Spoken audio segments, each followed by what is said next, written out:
เข้าวัดฟังธรรมคลื่นเสียงนี้เป็นคลื่นธรรมะจากใจส่งถึงบ้านไกลบ้านไกลฟังได้สุขใจล้ำยามดึกดื่นค่ำคืนมีงานต้องทำเป็นคลื่นสารธรรมเน้นย้ำธรรมะเพื่อนใจเสียงคลื่นธรรมบอกหลักธรรมให้คลายความเหงา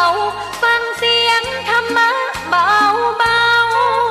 บอกเล่าถึงคนบ้านไกล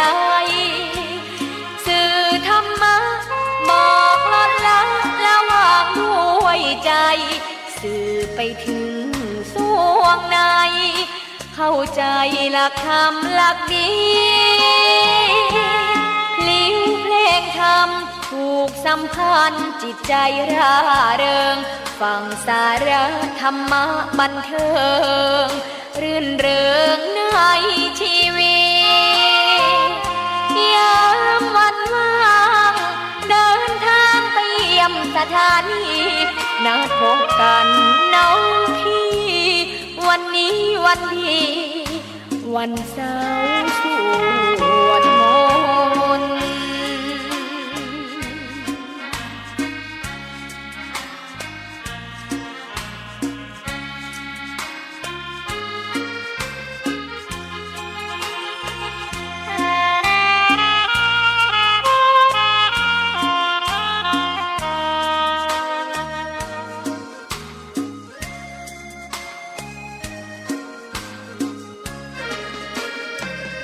เสียงคลื่นธรรมบอกหลักธรรมให้คลายความเหงาฟังเสียงธรรมะเบาเบาบอกเล่าถึงคนบ้านไกลสื่อธรรมะบอกลดละละวางด้วยใจสื่อไปถึงสวงในเข้าใจหลักธรรมหลักดีลิ้วเพลงธรรมผูกสัมพันธ์จิตใจร่าเริงฟังสาระธรรมะบันเทิงรื่นเริงในชีวิตยามวันว่างเดินทางไปเยี่ยมสถานีนัดพบกันน้องพี่วันนี้วันดีวันเสาร์สวดมนต์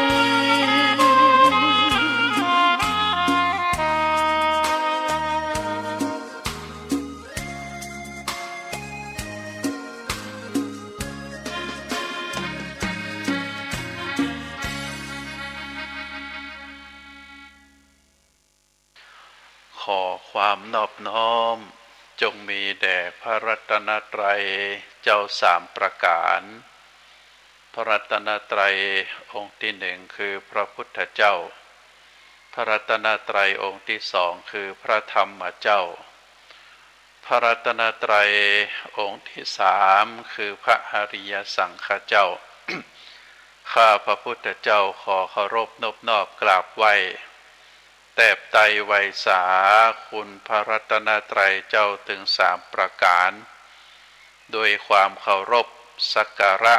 เป็นอย่างยิ่งขอถวายความเคารพพระมหาเถรานุเถระเจ้าคณะพระสังฆาธิการครูบาอาจารย์ตลอดถึงพระภิกษุหนุ่มสามเณรน้อยจุตนจุองค์ขอเจริญพรศรัทธาญาติโยมนักศีลนักบุญทั้งหลาย ณ โอกาสต่อจากนี้ไปอาตมาภาพพระครูปริยัติกิจจาภิวัตรสำนักวัดพระสิงห์อำเภอเมือง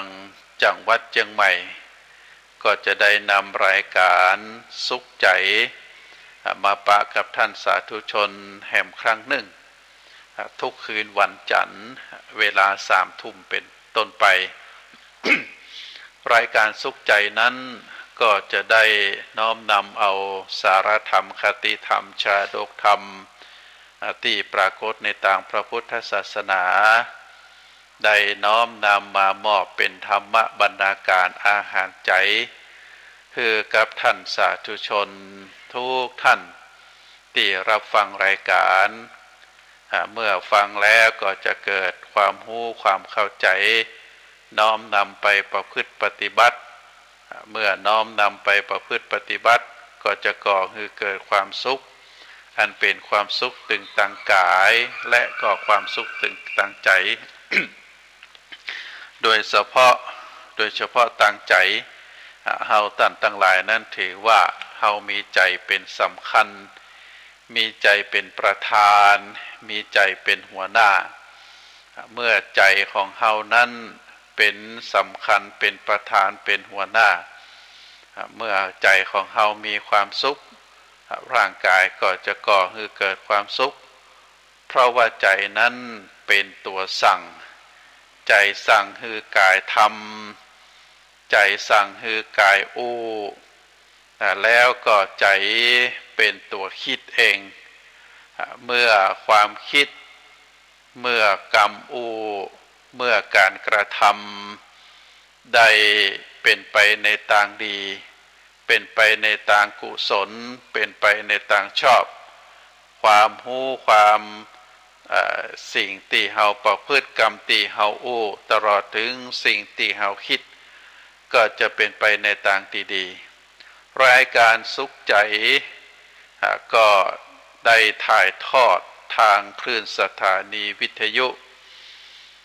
คลื่น FM 104.5 เมกะเฮิรตซ์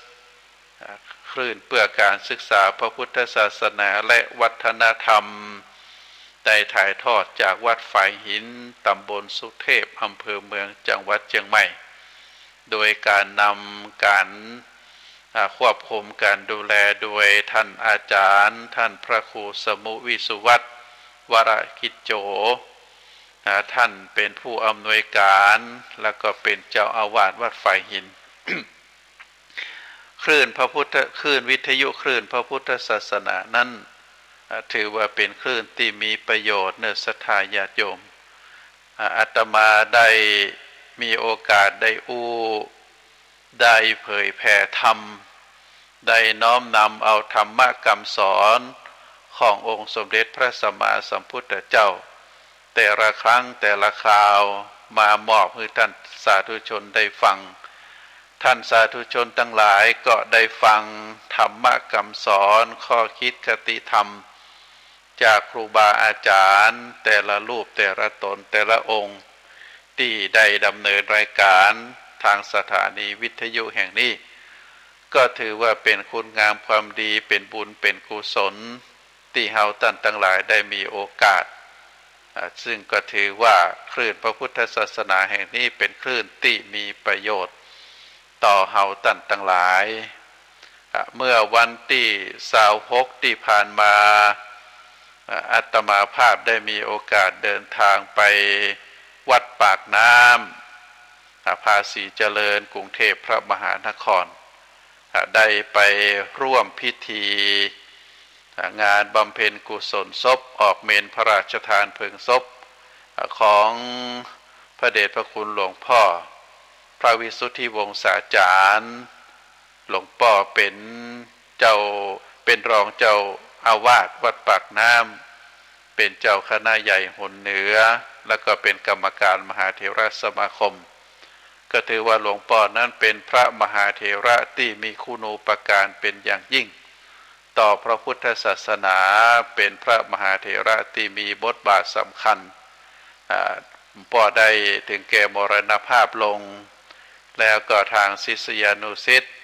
โดยได้กราบบังคมทูลขอพระราชทานเพลิง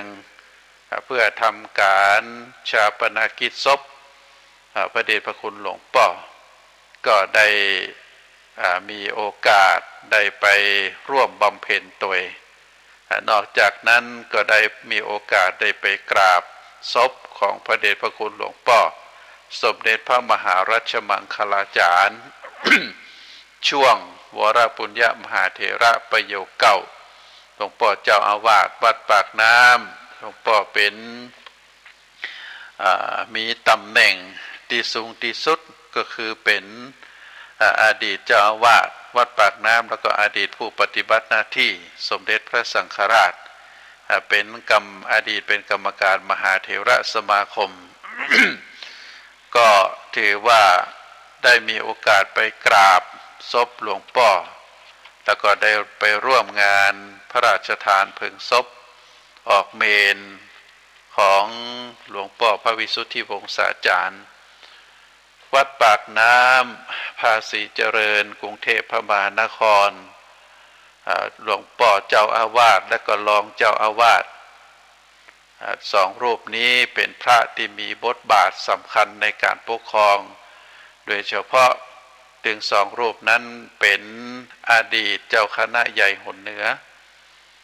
เจ้าคณะใหญ่หนเหนือก็ได้ปกครองดูแลคณะสงฆ์เฮาตั้งแต่จังหวัดนครสวรรค์ขึ้นมาจนถึงเชียงใหม่ลำพูนแม่ฮ่องสอนก็ถือว่าเป็นพระมหาเถระที่มีคุณูปการต่อวงการพระพุทธศาสนาของเฮาหลวงพ่อถึงสองรูปนั้นได้ศึกษาห่ำเฮียนภาษาบาลีจนได้ปรริญญาธรรม9 ประโยคถือว่าเป็นการศึกษาสูงสุดในพระปริยัติธรรมแผนกบาลีคนที่จะสอบปรริญญาธรรม9 ประโยคนี้จะต้องมีความตั้งใจจะต้องมีสติปัญญาจะต้องมีความภาคเพียรพยายามจากการที่ได้ศึกษาปรริญญาธรรม9 ประโยคหลวงพ่อถึงสองรูปก็ได้น้อมนำเอาธรรมะคำสอนอันเกิดจากการได้ศึกษาห่ำเฮียนภาษาบาลีหรือภาษามคธเป็นภาษาที่พระพุทธเจ้าได้ประกาศพระศาสนาได้สั่งสอนสัตวโลกคือมีความรู้ความเข้าใจแล้วก็ได้บรรลุธรรมสูงสุดในทางพระพุทธศาสนาภาษาบาลีหรือภาษามคธก็ได้บรรจุลงในพระไตรปิฎกซึ่งหนังสือพระไตรปิฎกก็ได้พิมพ์แจกกันก็สมเด็จพระมหาสมณเจ้ากรมพยาวชิรยานวโรรสสมเด็จพระสังฆราชแห่งกรุงรัตนโกสินทร์องค์ที่10ซึ่งอยู่ในช่วงสมัยรัชกาลที่4รัชกาลที่5องค์สมเด็จพระพระมหาสมณเจ้ากรมพยาวชิรยานวโรรสก็ได้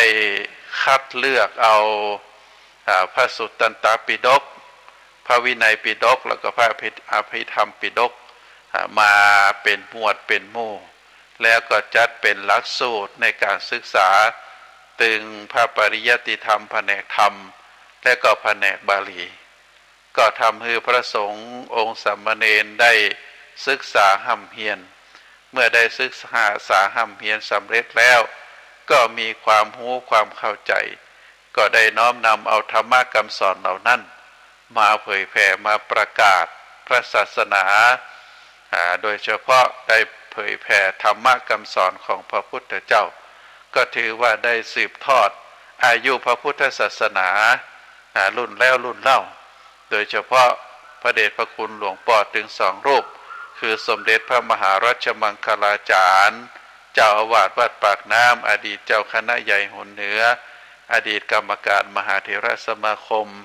แล้วก็อดีตผู้ปฏิบัติหน้าที่สมเด็จพระสังฆราชสมเด็จส่วนแห่งรูปหนึ่งนั่นก็คือหลวงพ่อพระวิสุทธิวงศาจารย์หลวงพ่อวิเชียรหลวงพ่อวิเชียรอัคคโนปรริญญาธรรม9 ประโยชน์อดีตรองเจ้าอาวาสวัด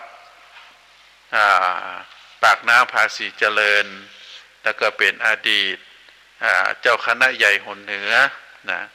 หลวงพ่อวิเชียรอโนมัคคุโนปรริญญาธรรม9 ประโยคถึงสองรูปนี้ก็ได้ถึงแก่มรณภาพลงหลวงพ่อพระวิสุทธิวงศาจารย์หรือพระเดชพระคุณหลวงพ่อวิเชียรอโนมัคคุโนนั้นหลวงพ่อได้มรณภาพก่อน ก็จึงได้มีการออกเมนพระราชทานเพลิงศพในวันที่27มีนาคมคือวันที่28มีนาคมก็คือตะวานี้นะตะวานี้ก็ได้มีการออกเมนพระราชทานเพลิงศพวันที่27ขอสุมาตะวานี้วันที่27วันนี้วันที่28วันที่28วันนี้ก็มีการเก็บกระดูกหรือเก็บอัฐิของพระเดชพระคุณหลวงป่อส่วนหลวงป่อสมเด็จพระมหาราชมังคลาจารย์หลวงป่อศพหลวงป่อยังตั้งอยู่ที่วัดปากน้ำยังบ่ได้มีการออกเมนพระราชทานเพลิงศพเตื้อก็คงแหมบ่เมินเต่าใดต่างสำนักพระราชวังก็คงจะได้กำหนดมาเพราะว่าศพของหลวงป่อนั้นอยู่ในพระราชานุเคราะห์ของพระบาทสมเด็จพระเจ้าอยู่หัวอันนี้ก็เป็นที่ทราบกันดีเป็นที่หูกันลูกศิษย์ลูกหาก็ไปกราบไปไหว้ตามที่ได้เจริญพรว่าอาตมาภาพได้มีโอกาส ไปกราบไปไหว้ศพพระเดชพระคุณถึง2 รูปนะแล้วก็สิ่งสำคัญที่สุดเมื่อไปกราบศพพระเดชพระคุณหลวงป่อพระสมเด็จพระมหาราชมังคลาจารย์นั้นก็ได้รับแจกหนังสือที่ได้จัดพิมพ์ขึ้นในพิธีบำเพ็ญพระราชกุศล100 วันพระราชทานเพลิงศพก็ได้รับหนังสือแจกก็เป็นหนังสือที่มีคุณค่าเป็นอย่างยิ่งหนังสือบำเพ็ญพระราชกุศลศพ100 วันของสมเด็จพระมหาราชมังคลาจารย์นั้นก็มีสิ่งหนึ่งที่ได้อยู่ในหนังสือนอกจากจะได้กล่าวถึงประวัติพระเดชพระคุณหลวงป่อแล้วหลวงป่อโดยปกติแล้วจะเป็นคนที่ชอบอ่านหนังสือการหนังสือในหนังสือ100 วันนี้เรื่องแรกที่พระเดชพระคุณหลวงป่อได้ลูกศิษย์ลูกหาได้จัดพิมพ์หนังสือเนื่องในทำบุญบำเพ็ญพระราชกุศล100 วันศพนั้นก็มีเรื่องที่ได้พิมพ์ไว้ก็คือหนังสือหนังสือการศึกษาเพื่อพัฒนาตนให้เป็นมนุษย์ที่สมบูรณ์อันนี้เป็นเรื่องแรกนอกจากรูปภาพต่างๆแล้วหนังสือเล่มนี้ได้กล่าวถึงการพัฒนาการศึกษาเพื่อพัฒนาตนให้เป็นมนุษย์ที่สมบูรณ์ได้กล่าวถึงคุณประโยชน์ต่อหนังสือแล้วก็ได้กล่าวถึงพุทธศาสนาสุภาษิตที่พระพุทธเจ้าได้ตรัสไว้โดยเฉพาะพระเดชพระคุณหลวงป่อสมเด็จพระมหาราชมังคลาจารย์นั้นได้น้อมนำเอาพุทธศาสนาสุภาษิตซึ่งเป็นธรรมคำสอนของพระพุทธเจ้า มาเทศน์มาอบรมว่าคนดีก็คือคนที่มีปัญญาดีและก็ความประพฤติดีคนที่จะเป็นคนดีได้ต้องมีปัญญาดีและก็มีความประพฤติดีอาจจะได้พระเดชพระคุณหลวงป่อจึงได้กล่าวเป็นลักษณะแบบนั้นก็เป็นการกล่าวที่สอดคล้องต้องตามพุทธศาสนาสุภาษิตที่องค์สมเด็จพระสัมมาสัมพุทธเจ้าได้ตรัสไว้บอกว่าโนเจอัสสะสกาพุทธิวินโยวาสุสิกิโตวะเนอันทะมะหิโสวะจะไรยะพหุโกชโนยัสมาจะปนิเทกันเจอาเจรัมหิสุสิกิตาตัสมาวินีตะวินยาธีราจรันติ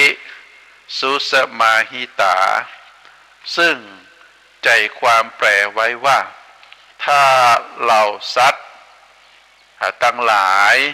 บ่มีปัญญาของตนแล้วหรือบะได้ศึกษาวินัยดี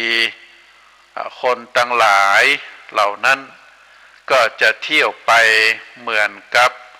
กระบือตาบอดเที่ยวไปในป่าฉะนั้นตรงนี้ก็เป็นที่รองรับว่าคนเฮาตันตั้งหลายนั้นถ้าบ่มีปัญญาบ่ได้รับพัฒนาปัญญาของตัวเก่าบ่ได้ศึกษาวินัยคนทั้งหลายเหล่านั้นก็จะเที่ยวไปเหมือนกับควายตาบอดที่ไปในป่าแต่ก็เพราะว่าชนบางพวกในโลกนี้ได้ศึกษาวินัยมาเป็นจะดีนะได้ศึกษาวินัยมาเป็นอย่างดีจากสำนักของครูบาอาจารย์เพราะฉะนั้นคนทั้งหลายเหล่านั้นจึงมีวินัยอันอาจารย์แนะนำแล้วได้เป็นนักปราชญ์มีจิตตั้งมั่นที่ดีแล้วยอมเที่ยวไปอันนี้เป็นพุทธศาสนาสุภาษิตที่ในหนังสือ100 วันของสมเด็จพระมหารัชมังคลาจารย์ได้กล่าวถึงความหมายหนังสือก็คือมนุษย์ทุกคนควรได้รับการศึกษาเพื่อพัฒนาตัวเองให้เป็นมนุษย์ที่สมบูรณ์ตึงตั้งกายตั้งจิตใจตั้งอารมณ์สังคมและก็สติปัญญาความรู้ควบคู่ไปกับการพัฒนาศีลธรรมและก็จริยธรรมเพื่อที่จะสามารถดำรงตนและก็สามารถที่จะอยู่ร่วมกันในสังคมกับคนอื่นได้อย่างปกติสุขเพราะฉะนั้นหนังสือทุกเล่มนั้นก็จะเป็นสิ่งที่บรรจุเนื้อหาสาระเรื่องราวต่างๆคำสอนคำแนะนำเนื้อหาสาระของรายวิชาของเรื่องราวต่างๆอยู่ในหนังสือเล่มนั้นๆแล้วแต่ว่าจะเป็นหนังสือประเภทไหนเป็นหนังสือในกลุ่มท่านสาธุชนทั้งหลายปัญญาของคนเฮานั้นอันเกิดจากการศึกษาห่ำเพียรที่ได้รับคำสั่งสอนจากครูบาอาจารย์ก็ดีได้รับการพัฒนาจากการคิดจากการพิจารณาโดยสติของเฮาก็ดีก็มีความหมายว่าปัญญานั้นคือความรู้การรอบรู้นะก็คือการรู้ทั่วถึงรู้ถึงเหตุถึงผลรู้อย่างชัดเจน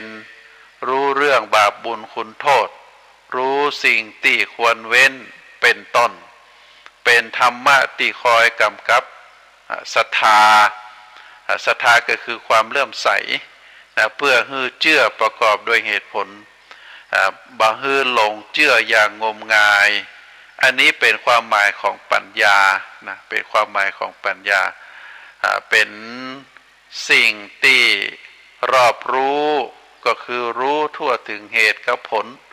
รู้อย่างชัดเจนรู้เรื่องบาปบุญคุณโทษรู้สิ่งที่ควรเว้นรู้สิ่งที่ควรทำรู้สิ่งที่ควรรู้สิ่งที่ควรจะคิดควรจะเจริญสติปัญญาเป็นธรรมะที่คอยกำกับศรัทธาปัญญาตัวนี้คู่กับศรัทธาสติปัญญานะก็เพื่อที่จะประกอบให้เชื่อโดยเหตุโดยผลบ่ให้หลงเชื่ออย่างงมงายปัญญานั้นเกิดขึ้นได้3วิธีวิธีที่1เขาเรียกว่าสุตตมยปัญญาปัญญาที่เกิดจากการได้ยินเกิดจากการได้ฟังปัญญาเกิดจากการได้ยินได้ฟังได้อ่านเมื่อเฮายังคิดเองบ่ได้มองไอ้หยังโดยตัวเองยังบ่ออกเตื้อหรือยังบ่เข้าใจก็ต้องอาศัยกัลยาณมิตรเป็นผู้แนะนำสั่งสอนเป็นต้นว่าพระพุทธเจ้าปิตามารดาครูบาอาจารย์เรียกว่ามิตรแก้วสหายคำมาแนะนำมาชี้แจงมาอธิบายจึงได้หู้เข้าใจอย่างความหู้เข้าใจตามความเป็นจริงในระดับหนึ่งปัญญาระดับนี้เป็นความหู้เบื้องต้น อาจจะยังบ่าถึงขั้นของการคิดวิเคราะห์ในเรื่องความถูกความผิดแต่ก็มีความสำคัญเป็นอย่างยิ่งเพราะเป็นพื้นฐานของปัญญาในระดับสูงเพราะฉะนั้นการอ่านการฟังการได้ยินเรื่องราวต่างๆก็ต้องได้อาศัยอาศัยจากผู้ที่เป็นกัลยาณมิตรเป็นต้นว่าพระพุทธพระธรรมพระสงฆ์ปิตามารดาครูบาอาจารย์เหล่ากัลยาณมิตรได้ช่วยกันแนะนำอันนี้ถือว่าเป็นสุตตมยปัญญาขั้นที่หนึ่งก็ต้องอาศัยบุคคลอื่นก่อนปัญญาขั้นที่สองก็คือจินตามยปัญญาเกิดจากการคิดโดยการเอาความรู้ที่ได้รับจากการฟังได้รับจากการอ่านได้รับจากการบอกกล่าวในเบื้องต้นมาคิดเรียกว่าฝึกโยนิโสมนสิการมีการตรึกตรองกลับไปกลับมาฮือเข้าใจฮือมองหันในแง่ของเหตุและผลโดยการวิเคราะห์แยกแยะออกเป็นส่วนย่อยคัดออกในส่วนที่บ่เกี่ยวข้องและสังเคราะห์นำส่วนที่เหลือมารวมเข้าตัวกันเพื่อที่จะให้หันภาพรวมชัดเจนนักยิ่งขึ้นสามารถที่จะอธิบายความเกี่ยวข้องความเกี่ยวพันของความรู้เบื้องต้นที่มีอยู่เดิมอย่างเป็นระบบแยกแยะได้ว่าความรู้ที่ได้มานั้นมีอะไรอย่างพ้องและมีความเกี่ยวข้องสัมพันธ์กันอย่างใดทั้งยังอาจนำไปสู่ความรู้ความเข้าใจในเรื่องที่คล้ายคลึงกันได้ในวงที่กว้างออกไปแห่งตัวอันนี้เราเรียกว่าจินตามยปัญญาในระดับที่สองส่วนปัญญาในระดับที่สามก็คือภาวนามยปัญญาเกิดจากการภาวนาคือการปฏิบัติบำเพ็ญทำให้เป็นทำให้มีขึ้นได้จริงโดยการลงมือทำกับประสบการณ์ตรงหมายถึงว่าปัญญาที่พัฒนามาจากสุตตมยปัญญาก็คือปัญญาที่เกิดจากการได้ยินได้ฟังแล้วก็นำมาคิดมาวิเคราะห์เราเรียกว่าจินตมยปัญญาอย่างที่สองก็คือเอาปัญญาอย่างที่สองกับปัญญาแรกและก็ปัญญาอย่างที่สองมารวมกันแล้วก็พัฒนาต่อไปโดยการใช้โยนิโสมนสิการก็คือการตรึกตรองการทวนกลับไปกลับมาที่ตัวสภาวะจนถึงภาวะที่จิตนิ่งเราเรียกว่าเป็นการอันเป็นผลมาจากการภาวนาการตรีตรองพิจารณาไตรตรองจนเข้าใจอย่างแน่วแน่จนจิตนิ่งจนถึงภาวะที่ว่าเงียบสงบอย่างเช่นการสวดมนต์การเดินจงกรมการนั่งสมาธิเมื่อจิตหยุดจากการปรุงแต่งก็จะย่อมหูเห็นอย่างกระชัดอย่างได้หูได้เข้าใจทุกอย่างกระจ่างชัดถูกต้องท่องแท้ตามสภาวะตามธรรมชาติของธรรมทั้งหลายบอกว่าจะเป็นรูปนามอย่างเช่นว่าคนสัตว์สิ่งของหรือนามธรรมอย่างเป็นต้นว่าบาปบุญคุณโทษและก็โกฎแห่งกรรมซึ่งเกิดจากปัญญาหู้แจ้งเห็นจริงที่สำเร็จเป็นมรรคคือบรรลุธรรมต่อไปอันนี้ก็ต้องอาศัยตึงปัญญาถึงสามระดับถ้าเฮาบ่มีสุตตมยปัญญาจากการได้ยินจากการได้ฟังจากการได้อ่านเมื่อบ่เกิดปัญญาในระดับที่หนึ่งปัญญาในระดับที่สองก็จะบ่เกิดขึ้นปัญญาที่เกิดขึ้น จากระดับที่หนึ่งการได้ห้ำได้เฮียนการได้ฟังจากครูบาอาจารย์การได้อ่านหนังสือการได้วิเคราะห์นะมาสู่ในระดับที่สองก็คือได้การคิดได้เอามาฝึกเอามาพิจารณาถึงเหตุถึงผลได้แยกแยะเป็นส่วนย่อยคัดออกในส่วนที่บ่เกี่ยวข้องเหลือแต่แก่นสาระแล้วก็นำมาสังเคราะห์นำมารวมกันเข้าเพื่อหันภาพรวมที่ชัดเจนได้สามารถที่จะได้อธิบายเกี่ยวพันความรู้ในเบื้องต้น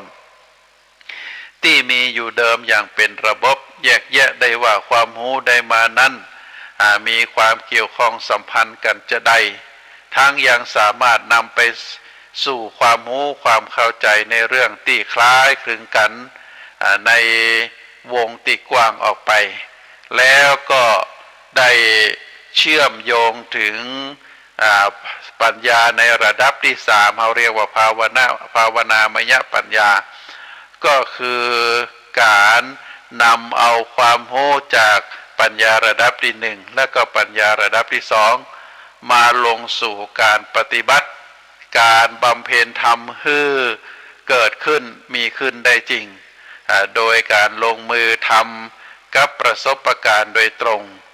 ปัญญาในระดับนี้ก็คือเป็นปัญญาที่พัฒนาต่อมาจากสุตตมยปัญญาและก็จินตามยปัญญาถึงสองอย่างแรกนั้นพัฒนาต่อโดยการใจโยนิโส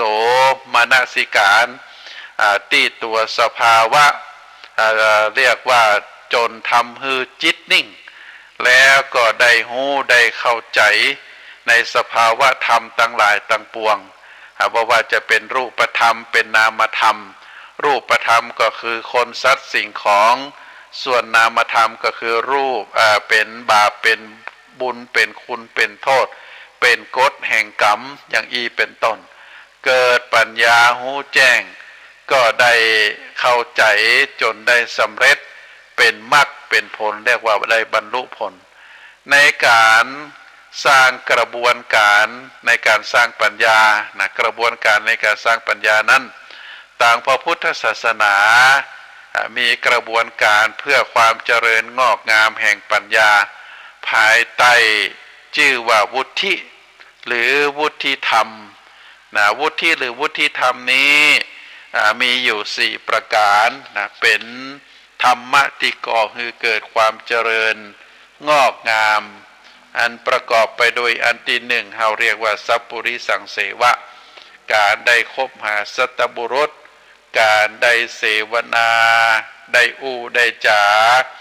กับผู้ที่ทรงความรู้ทรงคุณธรรมได้คบหาเรียกว่ามีกัลยาณมิตรมีครูบาอาจารย์ที่ดีมีกัลยาณมิตรที่ดีได้คบหาสัตบุรุษมีพระพุทธเจ้ามีพระอริยสงฆ์มีครูบาอาจารย์ได้พ่อได้แม่ที่ดีอันนี้เป็นเรียกว่าเป็นหนทางที่จะนำไปสู่ความเจริญงอกงามทางด้านปัญญาประการที่สองก็คือสัทธรรมสวนะการได้ฟังพระสัทธรรมเอาใจใส่เท่าเรียนแสวงหาความรู้ตามความเป็นจริงก็เหมือนกับศรัทธาญาติโยมนักศีลนักบุญทั้งหลายที่ได้ฟังธรรมะคำสอนของพระพุทธเจ้าก็ถือว่าเป็นข้อหนึ่งใน4ข้อที่เราได้สร้างความเจริญทางด้านปัญญาความเจริญงอกงามทางด้านปัญญาคือกับตัวเก่าโดยการได้ฟังพระสัทธรรมเอาใจใส่ศึกษาเอาใจใส่ประพฤติปฏิบัตินะก็คือเกิดปัญญาเรียกว่าเป็นวุฒิธรรมข้อที่สองก็คือสัทธรรมสวนะความรู้วุฒิธรรมอันที่สามก็คือโยนิโสมนสิการศรัทธาญาติโยมก็ได้ยินอาตมาภาพได้กล่าวถึง 2-3 ครั้งโดยการใจโยนิโสมนสิการพิจารณาไตรตรองบอกว่าปัญญาในระดับที่หนึ่งสุตตมยปัญญาบอกว่าปัญญาในระดับที่สองก็คือจินตามยปัญญา ต่างก็ได้กล่าวถึงว่าคือใจโยนิโสมนสิการการทำใจให้แยบคายคิดหาเหตุผลโดยถูกวิธีนะก็คือการคิดทวนกลับไปทับมาอันนี้มันจะได้มีอันนั้นมาได้จากไหนข้อธรรมะนี้มันเกี่ยวข้องเชื่อมโยงกันจะได้เราเรียกว่าโยนิโสมนสิการการทำใจให้แยบคายก็คือแยกแยะแยกเป็นส่วนเป็นส่วนอันไหนที่เกี่ยวข้องก็เอามารวมกันอันไหนที่บ่เกี่ยวข้องก็ตัดไปอันนี้เราเรียกว่าโยนิโสมนสิการส่วนวุฒิธรรมข้อที่สี่ก็คือธรรมานุธรรมปฏิบัติข้อที่สี่นี้ก็คือการปฏิบัติธรรมให้ถูกต้องตามหลัก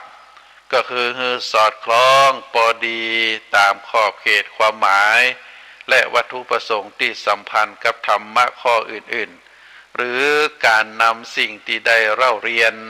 และการได้ตรีได้ตรองได้พิจารณาหันอย่างถี่ถ้วนแล้วนำไปปฏิบัติให้ถูกต้องตามหลักตามความหมายของสิ่งนั้น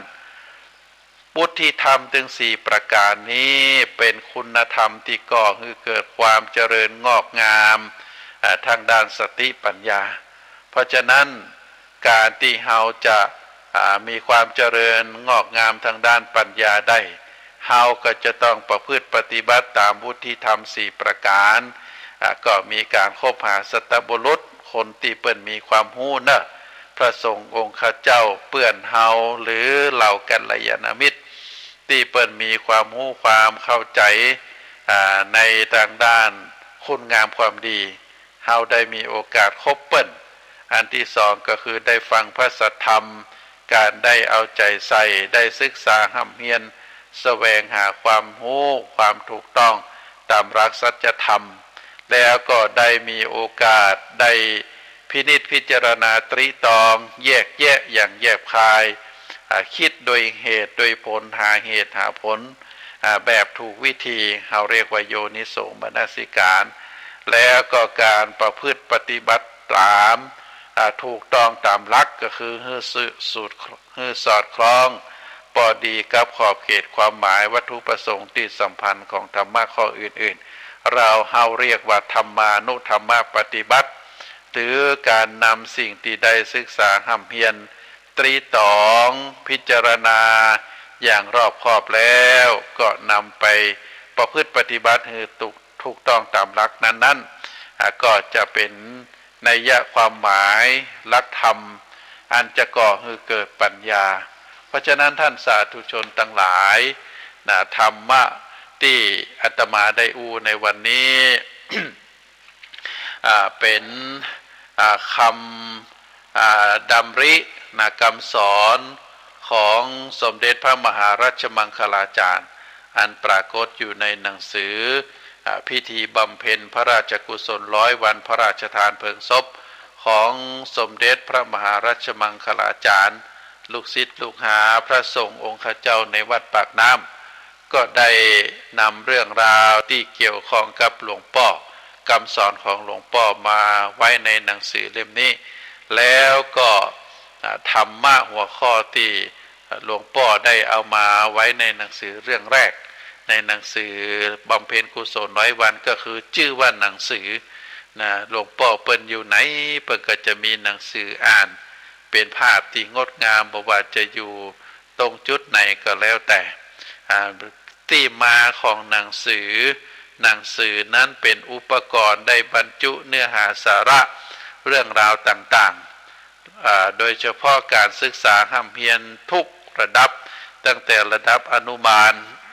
จนถึงระดับมหาวิทยาลัยก็ใช้หนังสือเป็นอุปกรณ์การสอนการศึกษาเพื่อพัฒนาตนให้เป็นมนุษย์ที่สมบูรณ์นั้นหลวงพ่อได้กล่าวว่าคนดีก็คือคนที่มีปัญญาดีและก็ความประพฤติดีปัญญาจะดีขึ้นได้คนจะมีปัญญาก็ต้องอาศัยความรู้ความเข้าใจมี3 ระดับก็คือสุตตมยปัญญาจินตมยปัญญาแล้วก็ภาวนามยปัญญาแล้วก็กระบวนการสร้างปัญญานั้นภายใต้หัวข้อ ที่ใจคำว่าวุฒิหรือวุฒิธรรมอันได้แก่ธรรมะที่ก่อให้เกิดความเจริญงอกงามถึง4ประการนะตามที่อาตมาได้เอ่ยมาแล้วก็ถือว่าเป็นเรื่องราวเป็นหัวข้อธรรมะที่ปรากฏอยู่ในหนังสือนะก็เป็นเรื่องราวที่เฮาท่านทั้งหลายควรจะพินิจพิจารณาว่าเฮาเป็นมนุษย์เกิดมา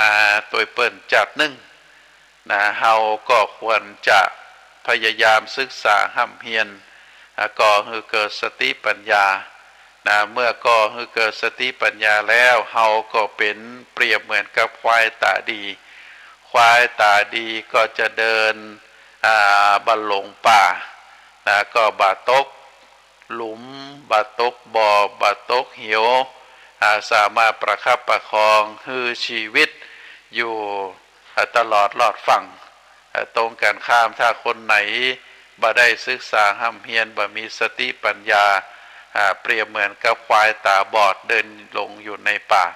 ก็มีโอกาสที่จะเอาชีวิตรอดมาได้เพราะว่าในป่านั้นมีอันตรายอาจจะมีเหวอาจจะมีบ่ออาจจะมี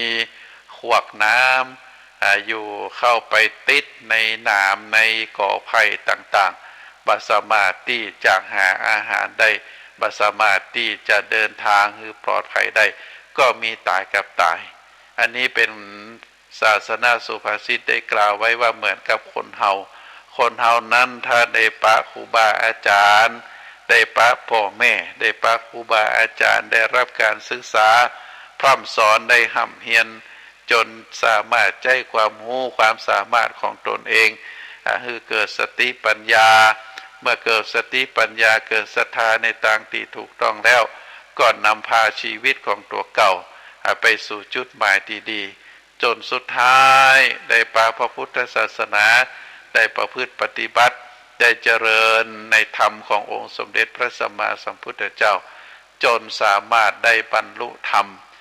ได้บรรลุพระนิพพาน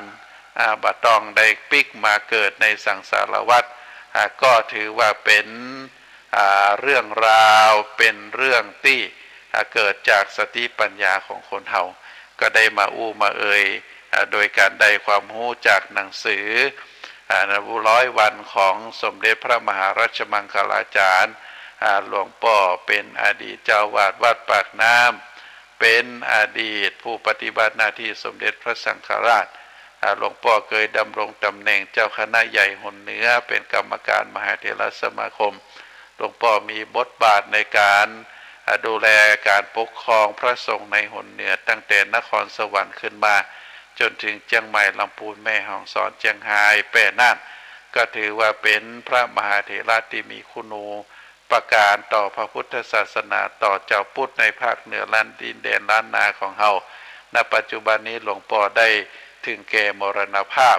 แล้วก็ศพก็ได้ตั้งบำเพ็ญกุศลที่วัดปากน้ำก็ได้มีโอกาสไปกราบศพหลวงพ่อและก็ได้รับหนังสือได้น้อมนำมามาเอ่ยให้ท่านสาธุชนทั้งหลายได้ฟังในวันนี้วันนี้รายการ สุขใจนะก็ได้ถึงเวลาช่วงสุดท้ายของรายการแล้วอาตมาภาพขอนำรายการจากท่านสาธุชนไปก่อนเอาไว้วันจันทร์หน้าเราก็มีโอกาสได้ปะกันแฮมในส่วนสุดท้ายของรายการนี้อาตมาภาพขอตั้งสัจจะอธิษฐานได้ขอบุญกุศลคุณงามความดีบุญกุศลจากการฟังธรรมก็ดีบุญกุศลจากการฮือตานก็ดีบุญกุศลที่เกิดจากการสวดมนต์ไหว้พระก็ดีขอได้รวมกันเป็นตบะเป็นเดชะเป็นพระปัจจัยอำนวยพรให้ศรัทธาท่านสาธุชนนักศีลนักบุญทั้งหลายที่รับฟังรายการในค่ำคืนวันนี้ขอให้มีความสุขมีความเจริญอยู่ดีมีอยู่ดีมีสุขนะได้อยู่เย็นเป็นสุขได้สมบูรณ์พูนสุขและก็ขอให้แคล้วคลาดจากทุกโศกโรคภัยพยันตรายทั้งหลายทั้งมวลจงเจริญโดยจตุรพิธพรชัยคือมีอายุยืนยาวมีวันหน้าผ่องใสมีความสุขถึงความสุขกายสุขใจ แล้วก็คือมีพละกำลังที่เข้มแข็งมีสุขภาพดีๆด้วยบุญศีลบุญทานบุญปัญญาบารมีการได้ฟังธรรมก็ได้น้อมเอาธรรมะมาประพฤติปฏิบัติก็จะได้เข้าใจธรรมะดียิ่งขึ้นไปแล้วก็จะส่งผลให้ศรัทธาญาติโยมทุกผู้ทุกคนให้มีสติปัญญาเฉลียวฉลาดสามารถที่จะรู้เข้าใจในองค์ธรรมขององค์สมเด็จพระสัมมาสัมพุทธเจ้าได้น้อมนำมาประพฤติปฏิบัติภายใต้หัวข้อวุฒิธรรม4ประการตามที่กล่าวแล้วก็ขอให้ทุกท่านได้อยู่ดีมีสุขเนอขอเจริญพร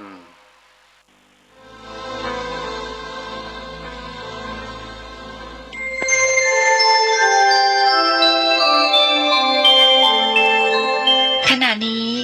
ท่านกำลังฟังสถานีวิทยุกระจายเสียงพระพุทธศาสนา